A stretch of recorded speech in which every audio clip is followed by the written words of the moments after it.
And then a lot of people might have heard a lot of interest or about interest rates. They've changed recently. You touched on them being in 2-3%. That was maybe early 2020, 2019, maybe 2021. So how have interest rates changed recently, and do you have a forecast for maybe the rest of 2025?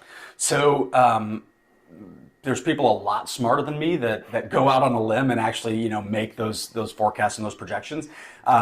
Historically speaking, the average 30-year fixed mortgage rate has been right around 7%, maybe just above, but somewhere call it between 7 and 7.5%, and that's the long-term average. And so with rates right now, you'll see different companies put out surveys and like here's the average rate today or this week or whatever.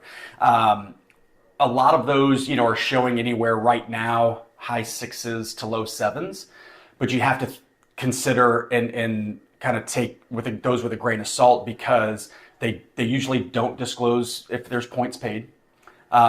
They also don't disclose credit score, down payment amount. All those things are going to have an impact on the rate. And so those just know that those rate surveys are generally for the most qualified, highest credit score, larger down payments, typically conventional loans. And so that's what those surveys are going to show. And if you don't meet those parameters to a T, you're going to see something different. In terms of what we've saw as lenders with rates between 2016 to within the last year is conventional rates for high credit, high qualified individuals tended to be better than FHA, VA, those types of loan programs.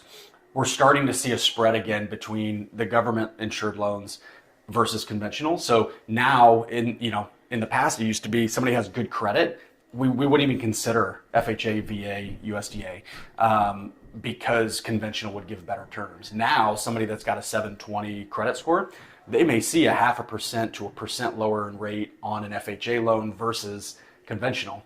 And so then now it really is like, what's going to make the most sense for them at this specific time.